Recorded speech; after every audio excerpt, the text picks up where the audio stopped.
villains, a fundamental part of Pokémon. Through their twisted ideals and distorted view of reality, each more sinister than the last. But which one was the smartest? How precise were their strategies? What achievements backed them up? And how did they react when everything started to fall apart? Starting with the one who began it all, Giovanni. In his day, the perfect villain. From as early as the primitive first generation, we see his talents through a delightfully nuanced narrative told through subtle details. It all started with a much more direct and, to some extent, genuine idea of a villain. One just focused on controlling and dominating the Pokémon world, which at the time was limited to Kanto. Even in the events of the game, we see that his plan has already been executed, with Team Rocket having huge influence in the region to the point of consuming institutions and even the Pokémon League. The final step in expanding his control to the entire world was the creation of Mewtwo, a genetic mutant created to push the combative gene of the pocket monsters to the extreme. Giovanni did everything flawlessly and was one step away from being totally unstoppable, but he made just 2 mistakes that ended up leading to the downfall of his organization.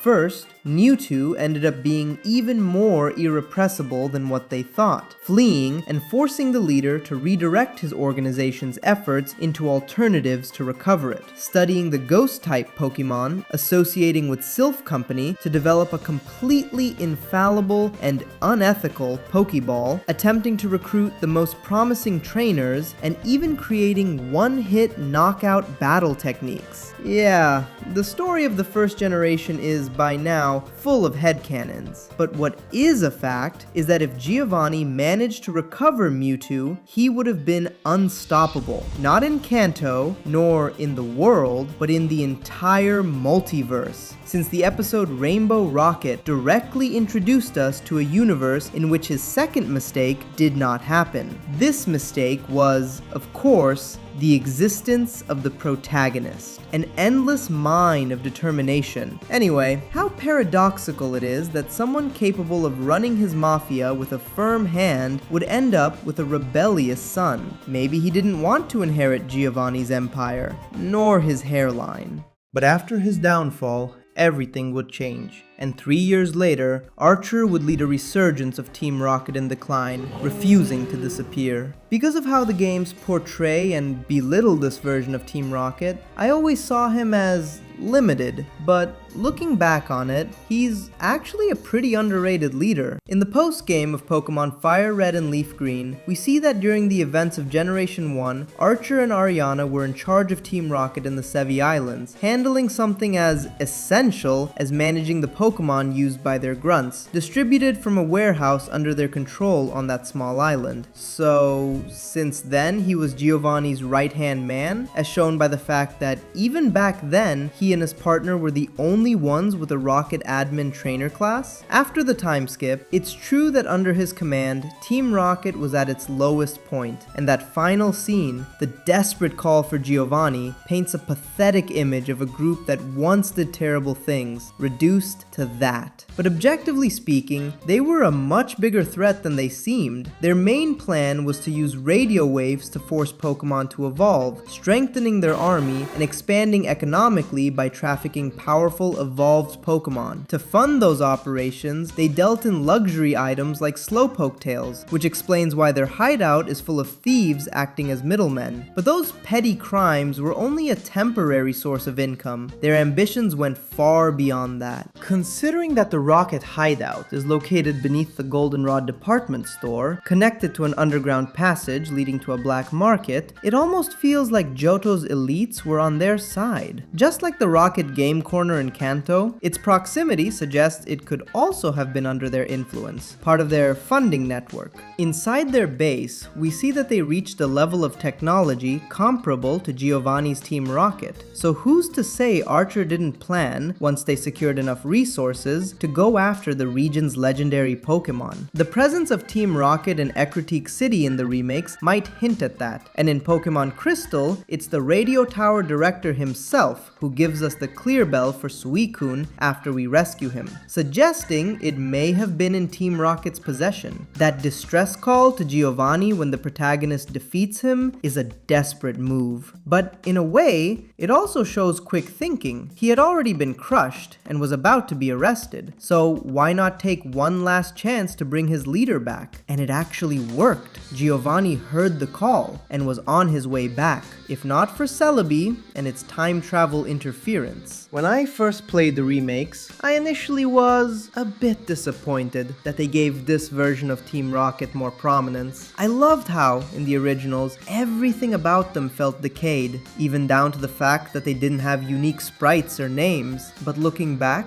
they were far more dangerous than they seemed. So I'm glad they were given more respect and characterization. At the end of the day, based on what little we see in the games, Archer is someone who found himself in charge of a sinking ship, a completely disorganized group, far more hunted than in Generation 1, and given how dire the situation was, he played his cards surprisingly well, which explains why he was the one Giovanni trusted the most. Maxie and Archie are other villains often ridiculed by the community, but again, I think their capabilities are seriously underestimated. In their first encounter at the Oceanic Museum in Slateport City, we see how Team Magma and Aqua were actually a group of studious ecologists who frequented museums and research centers and had strong intellectual concerns, as they would also demonstrate with the advanced technology of their hideouts. Later on, they would make their way to Mount Chimney, where once again their presence was more than justified. Both stole the meteorite from Professor Cosmo and, channeling its energy into a sophisticated machine they created, Team Aqua wanted to stop the eruption of the volcano, while Team Magma wanted to provoke it. Team Aqua intended to stop the volcanic ash flows and increase rainfall in Hoenn, which would turn the volcano's crater into a huge lake that would act as a natural reservoir in a Hoenn affected by drought, where many water-type species were threatened. Team Magma, on the other hand, would aim to create new land masses in a region where water levels were continuously rising and the shortage of fertile land was becoming unsustainable. After their failure at Mount Chimney, both teams would invade the Weather Institute to steal the confidential data of their scientists and see how they could use it for their respective endeavors, which continues to show very pragmatic and logical actions and choices of both teams. But it's right at that point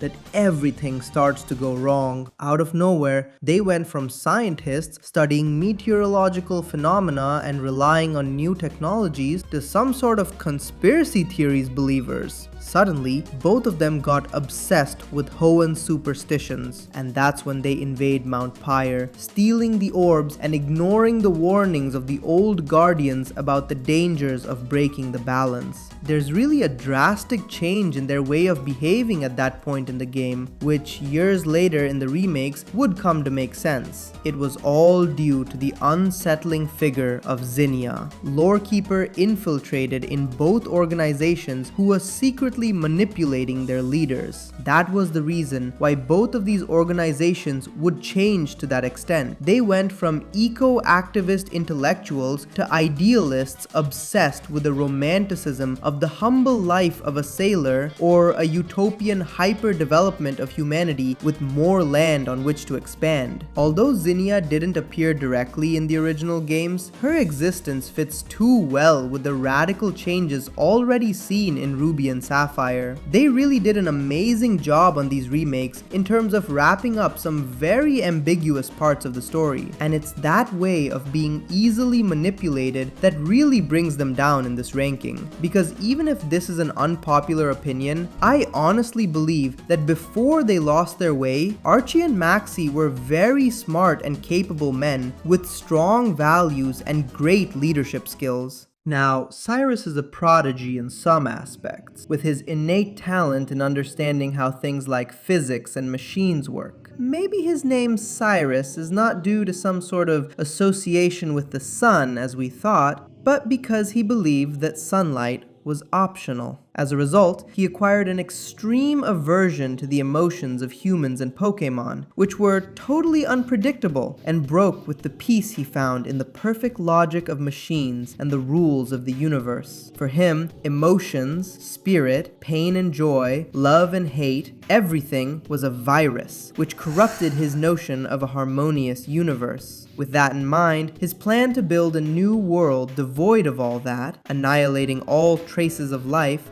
is atrocious and awful, but coherent. And he also has the ability to ignore his own emotions in order to execute whatever needs to be done with great diligence in what he deems important, be it manipulation, motivation, fighting, or destruction. He admired machines, and as a result, tried to act like one. Regardless of how Cyrus felt about the events around him, he always did things precisely, with an admirable ruthlessness. There is no doubt that he's one of the most brilliant characters in the ranking, but obviously, the first cause of his evil, his absolute lack of emotional intelligence, which of course is also the intelligence we are discussing here, is a tremendous nerf to his overall skills and prevents him from going any further. Ghetsis Harmonia needs no introduction. So far, we have seen some characters with glimpses of genius who nevertheless ended up falling because their pursuits were tainted from the start. But Ghetsis, like Giovanni, has no such problem, as they represent the simplest and rawest vision of evil, a genuine thirst for world domination, which doesn't seem to come from a traumatic past or from a distorted vision of reality, but from a totally pure hunger for power,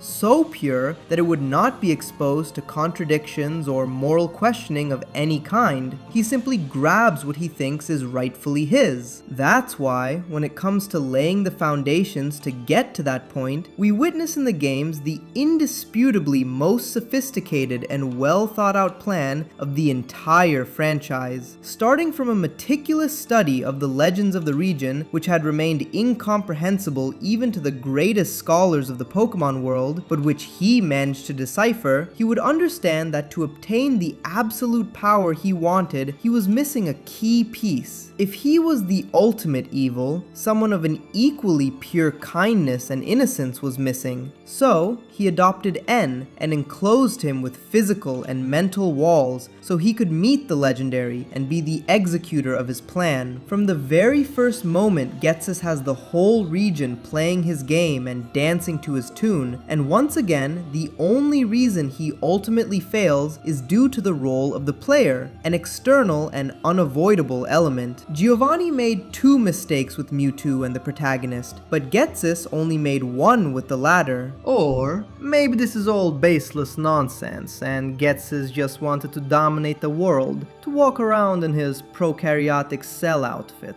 Anyway, during his arrest, leadership of Team Plasma would be taken over by someone even more brilliant, Colress. His name, from colorless, it's a reflection of his neutral character, detached from moral judgments. While Ghetsis embodies absolute evil, manipulating and destroying in his mania for control, Colress represents the relentless pursuit of knowledge, indifferent to any ethical implications. His main goal is to discover the latent power of Pokémon, exploring how far their strength can go when pushed to the limit. This leads him to work with Team Plasma, not because he shares their ideology, but because it offers him a chance to progress in his research. His detachment and pragmatism are evident at key moments in the story, such as when he faces the protagonist with genuine curiosity, constantly testing his theories about true strength. In the end, he even acknowledges that his research cannot be completed without a moral basis, hinting that his capabilities, even being already monumental, have not even reached their full extent.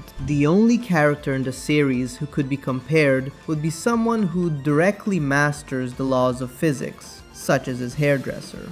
Last hair joke of the video. I swear. Now, Pokemon Legends ZA has turned Lysandre, or L, into probably one of the most complex characters in the entire series. The fact that he excelled in such different fields makes it clear that his capabilities were immense, but he still raises a lot of questions. Until now, I saw him as just another high-functioning, megalomaniacal sociopath like Ghetsis or Cyrus. But in Legends ZA, through direct testimony from those closest to him, we see that at some point, he was someone defined by unparalleled kindness and altruism. Everything he did was aimed at helping the disadvantaged and making the world a better place. L, the version of him we see in ZA after losing his memories, is the game's way of showing us who he used to be before his descent. But then, what happened? What could turn someone so brilliant and committed into the most horrifying genocidal figure the series has ever seen?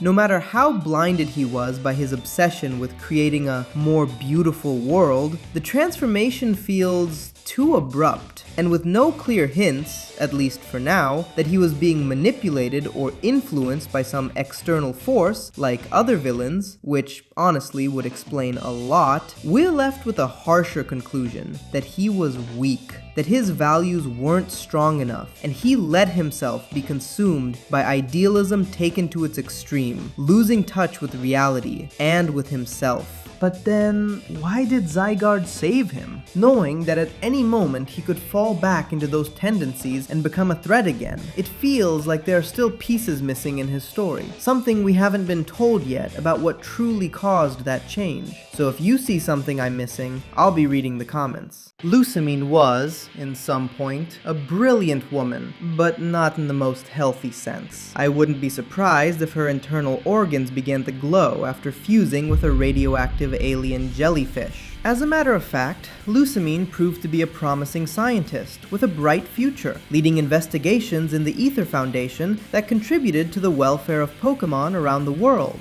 But we're talking about villains, and the villain Lusamine, the version of this character we meet during the events of the 7th generation, is a macabre caricature of her true self. And in this mentally poisoned version, the fact is that the rational thinking of the Ether President is quite suppressed. In her desperate attempts to get her lost husband back from ultraspace, she went completely insane, and her actions are the most erratic, drastic, and chaotic ever seen in an antagonist, without even keeping up appearances, so to speak. She was in such a deranged state that she didn't hesitate to talk about her dark purposes in front of the protagonist, or to force those close to her into dressing up as the Ultra Beasts she was obsessed with. All of her actions are basically an outburst of despair, and the most painful thing is that, once again, Lusamine was always a very honorable and reasonable person, which is why, although the game doesn't explicitly mention it, it's believed that being in contact with Nihiligo's neurotoxins on the day of the incident was the real cause of the character's mental health deteriorating progressively in the following years. She has one of the heaviest storylines in Pokémon, is one of my favorite characters in the franchise, and was a brilliant woman with great abilities and a promising future before all this happened. But if we go by her decisions and performance during the events of the game, she can hardly be considered a functional adult.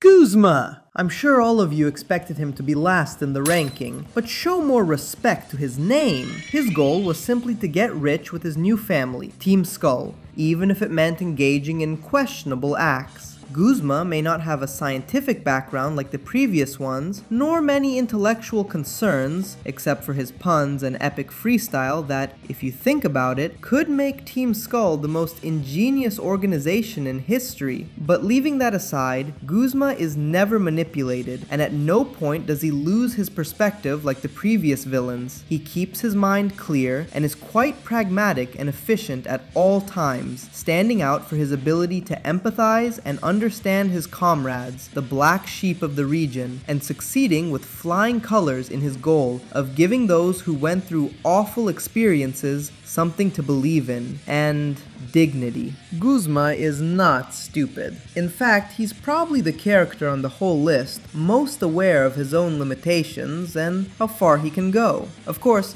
Lusamine uses him, but this isn't solely due to his willingness to be controlled by her. Rather, it's mainly because he knows that he can benefit from the situation, and most importantly, it's because he feels indebted to her for being the only one in the past who treated him as an equal during his troubled and turbulent youth. However, all things must be carefully considered, and he's still a rather modest character in comparison to the following ones. Rose's story started in a similar way, from an extremely poor mining family. This background would lead him to become obsessed from a very young age with the idea of transforming Galar into a sustainable region based on renewable and humanitarian energies. Well, humanitarian for everyone except Eternatus, I guess, because he was planning to enslave and use it as an eternal battery. And admittedly, had his calculations about the power of this Pokemon been correct, that is, if it possessed the power of the original Darkest Day,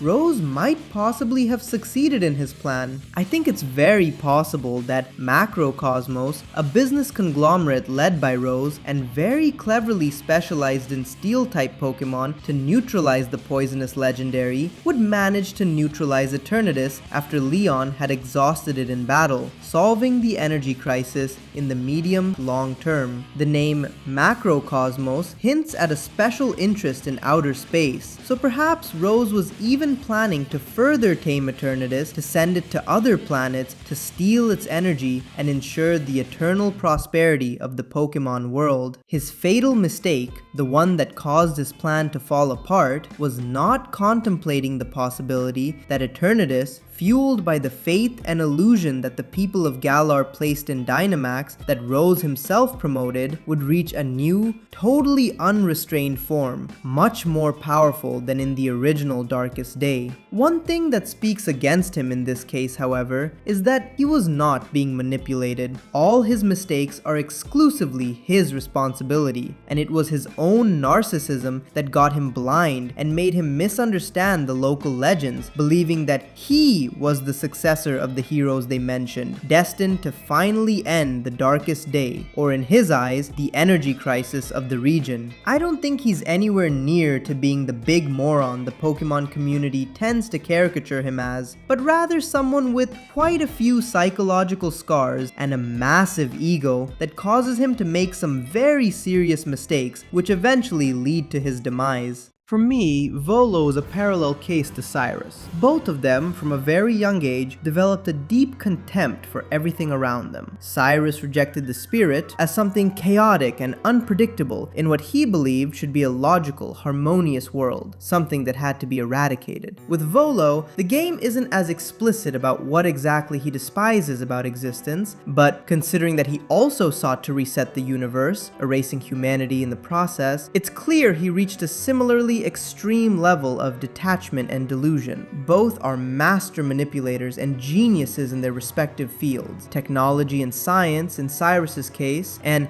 mythology and theology in Volo's. They're so opposite, yet so parallel, that it almost feels like they're manifestations of the same underlying force, something dark embedded within Hisui, emerging in different eras. Penny is about as far from a villain as you can get. There's no darkness in her heart, aside from her Umbreon, which evolved because it doesn't exactly get much sunlight. But as the leader of an antagonistic team, we might as well include her too. And throughout the entire game, she comes across as some kind of programming genius. After classes, fueled by energy drinks and hardcore music, she would hack into the Academy's systems to farm infinite league points to support Team Star. As the founder, she came up with the perfect plan: recruit students who had been victims of bullying and empower them so no one would mess with them again. And her plan worked flawlessly, creating an academy free of abuse. But in the end, She was the one who regretted dragging Team Star's leaders, the ones who had suffered the most, into so much trouble, encouraging the player to defeat them so they could return and avoid expulsion.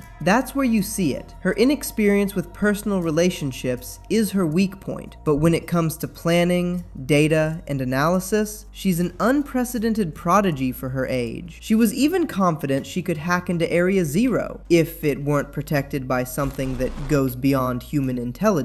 The Professor's AI, an entity. Difficult to analyze when it comes to intelligence for obvious reasons. The Professor, already deceased, is presented as someone with near superhuman capabilities, the closest anyone has ever come to unraveling the mystery of terrestrialization, so much so that they created this artificial intelligence, a replica of themselves, built from their knowledge and memories, designed to assist in their research. At first, you might assume the AI would simply match them in terms of knowledge, yet lack emotional intelligence or feelings due to its non-human nature, but through its interactions with other characters, it becomes clear that it does feel, that it cares, that it empathizes with an almost unsettling humanity. The clearest proof of this is how it's able, to some extent, to go against its own programming, begging the player to defeat it and stop the very purpose it was created for. Or when the Paradise Protection Protocol is activated, and through its glitched dialogue, we can see its consciousness struggling, trying to resist. All of this powered by the extraordinary nature of the crystals, capable of enabling technology that feels closer to a dream than reality. And if we add the fact that it was fed with the battle data of every champion in Paldea, it suggests that, in theory, it could absorb limitless knowledge and become something more, a singular, transcendent, unstoppable entity.